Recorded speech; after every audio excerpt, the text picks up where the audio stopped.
And I am pleased to welcome to the 2025 edition of Statehouse Conversations Representative Alaina Shonkwiler, Republican from Noblesville. Yes. And I was just waxing on about how much of my good memories of Noblesville.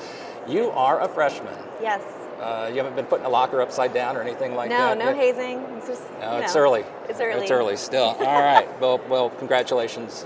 Thank you. On the start of your tenure here. Thank you. What do you want to accomplish this session?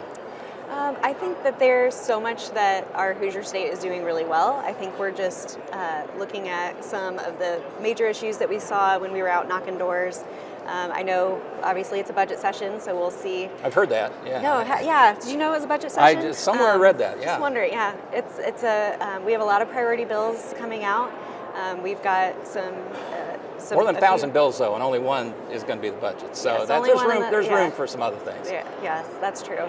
I'm excited about the committees I'm on. I'm on utilities and public policy and government reform.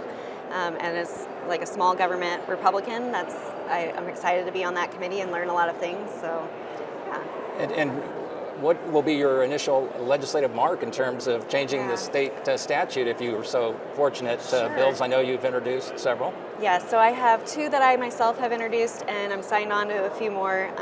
I'm a police wife, so law enforcement is near and dear to my heart. And when I was talking to the men and women of our departments in my district and around, they had kind of shared some concerns. One in particular was around increasing the level of felony for resisting law enforement when you're fleeing with a vehicle.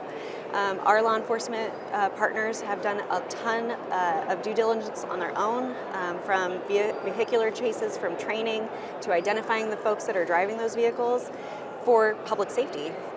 And I think that we can equip our prosecutors with a higher level of felony for anyone who flees with a vehicle and causes serious bodily injury. Get people to think twice before fleeing's bad, but when you're doing it in a motor vehicle, that seems to usually have a bad ending, often for people who are not even involved. Right, innocent bystanders, innocent, grandma and grandpa driving to the store, we shouldn't have to worry about that. And so I want to equip our partners in law enforcement and criminal courts to be able to attack that issue.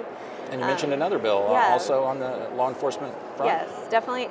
So the IDAC system, it's IDAC, it's the Indiana Database and Communication System that law enforcement and courts use.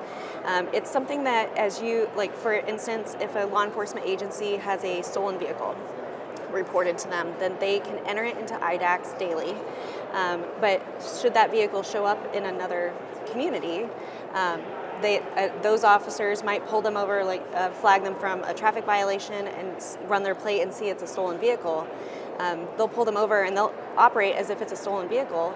And unfortunately, we've had a couple situations where it actually had been recovered, right?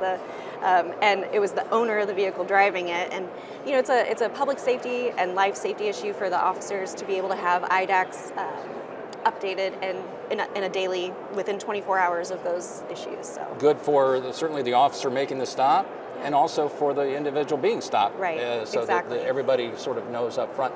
Do you find that it seems like law enforcement issues oftentimes don't have a partisan, there's no R or D behind people who want to see reductions in crime and safe streets.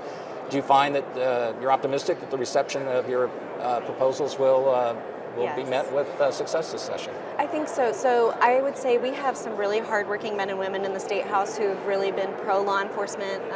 I know Representative Sturwald had carried House Bill 1006 a few years ago, which did a huge reform in the criminal code.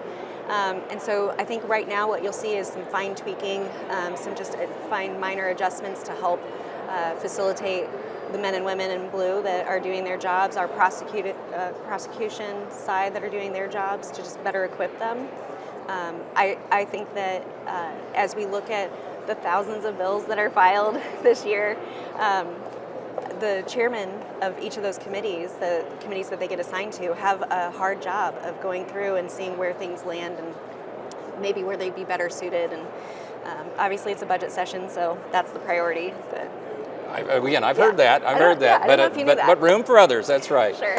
Representative Alaina Shonkwiler, District 29, Republican, Noblesville. I appreciate your taking time to chat with us. I appreciate your passionate commitment to public service and to the state of Indiana, and it's good to see you here at the State House. I wish you well in your tenure here. Thank you. Thanks for the opportunity.